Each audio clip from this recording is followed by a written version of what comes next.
¿Cómo es posible que el país con más petróleo del mundo no sea una potencia mundial? Venezuela tiene más crudo que Arabia Saudita, más que Irán e incluso llega a tener 6 veces más que Estados Unidos. La pregunta no solo es cuánto tiene, sino cómo un país con suficiente petróleo para enriquecer incluso todo un continente terminó con una de las crisis económicas más grandes de los últimos tiempos. Si uno pudiera viajar millones de años atrás, no encontraría ciudades, ni carreteras, ni pozos petroleros.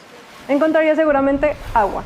Gran parte de lo que hoy es Venezuela estaba cubierta por mares pocos profundos, aguas cálidas, tranquilas, llenas de vida. Pero no vida como la que usted imagina. No eran ballenas ni peces grandes. Era algo mucho más pequeño y mucho más importante. Millones y millones de microorganismos, algas, plancton, formas de vida casi invisibles. Y ahí empieza todo, porque cuando esos organismos morían, no desaparecían, se hundían lentamente hasta el fondo. En silencio, se iban acumulando, año tras año, siglo tras siglo, millones tras millones de años. Capas y capas de restos orgánicos formando una especie de archivo natural del tiempo. Ahora imaginen la magnitud de eso. No es un evento puntual, es un proceso constante, paciente. Encima de esas capas empezaron a caer sedimentos.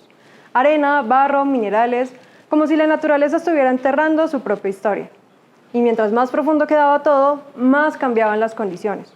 La presión aumentaba, la temperatura también, y sin que nadie lo viera, empezó una transformación. Esta materia orgánica comenzó a cambiar, hasta convertirse con el tiempo suficiente en petróleo y gas. Esto no ocurre en cualquier lugar del planeta. Se necesita una mezcla de mucha vida acumulándose en el agua, condiciones que eviten que esos restos se descompongan por completo, y millones de años de presión y calor bajo tierra. Venezuela tuvo esa combinación, porque además de todo ese material acumulado, había otro elemento en juego: el movimiento de la Tierra. La corteza terrestre no es estática, se mueve, se ajusta, se transforma. En esta región, la interacción de placas tectónicas creó lo que los geólogos llaman cuencas sedimentarias. Piensa en ellas como enormes recipientes naturales, espacios donde todo ese material no solo se acumuló, sino que quedó atrapado. Porque una cosa es que el petróleo se forme, y otra muy distinta es que se conserve en grandes cantidades. Aquí pasaron ambas cosas. Hay un lugar donde toda esta historia se concentra y es la faja petrolífera del Orinoco, ubicado al norte del río Orinoco en Venezuela. Ahí se encuentra una de las mayores acumulaciones de crudo del planeta. Pero aparece otro punto importante: el petróleo venezolano no es precisamente fácil de extraer. No es ligero, es pesado, denso, casi espeso.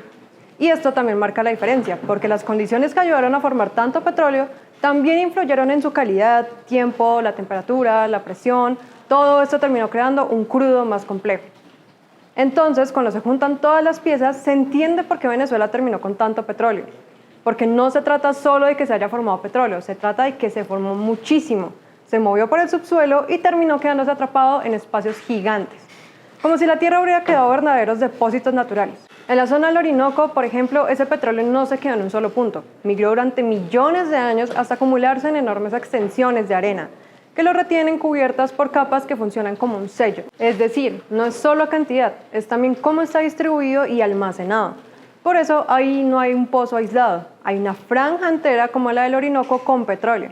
Pero cuando decimos que tiene mucho, ¿qué tanto es eso realmente? Cuando se habla de petróleo no basta con decir que hay mucho, hay que ponerlo en números. Venezuela tiene más de 303.000 millones de barriles de petróleo en reservas probadas.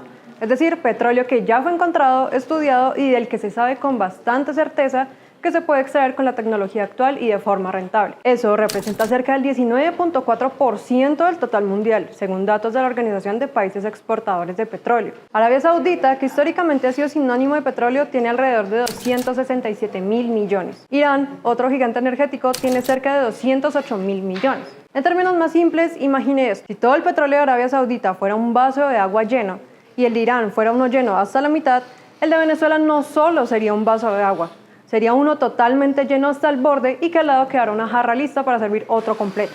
Es decir, no es que tenga un poco más, tiene una ventaja enorme frente al resto del mundo.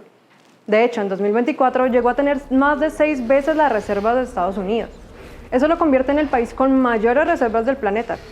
Pero aquí aparece un contraste que llama la atención. Tener más petróleo no significa producir más. Les doy un ejemplo. A pesar de sus enormes reservas, su producción diaria es relativamente baja frente a otros países. Esto cambia completamente su posición en el mercado global. Mientras algunos países con menos reservas producen más y exportan más, como Canadá y Brasil, Venezuela no logra aprovechar todo su potencial.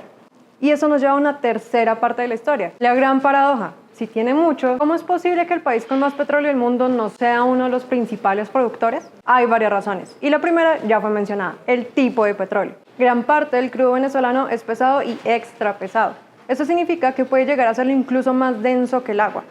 Otra característica muy importante es que contiene niveles muy altos de azufre, lo que implica un proceso de hidrodesulfuración, un proceso de refinación muy especializado para eliminar este químico del combustible fósil. Quiere decir que este es más difícil de manejar y requiere de procesos adicionales para poder extraerlo y refinarlo. Es como construir una casa. En Colombia la levantas con 1000 personas.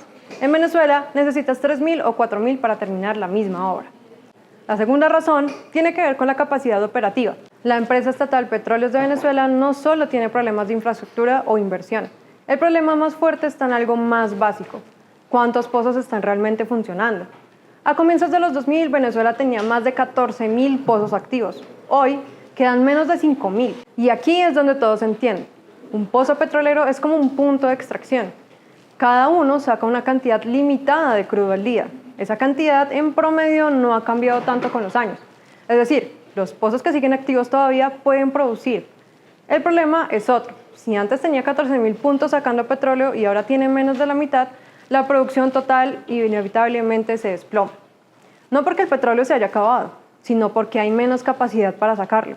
Es como tener el mismo yacimiento, pero con la mayoría de las llaves cerradas. El resultado es claro. Venezuela tiene una de las mayores riquezas energéticas del mundo, pero no tiene suficiente infraestructura activa para convertir esa riqueza en producción real. Y eso crea una paradoja difícil de ignorar. Un país con petróleo suficiente para influir en el mercado global, pero con una producción que depende de cuántos pozos logra mantener vivos. La historia del petróleo en Venezuela no es solo una historia de geología, es una historia de tiempo, decisiones y de capacidad operativa. Porque tener el recurso es solo una parte del problema. La otra, mucho más difícil, es tener los pozos activos, la infraestructura funcionando y la inversión constante para sostenerlo. Y es donde aparece la gran pregunta: ¿qué se necesita realmente para convertir esa riqueza en una ventaja real?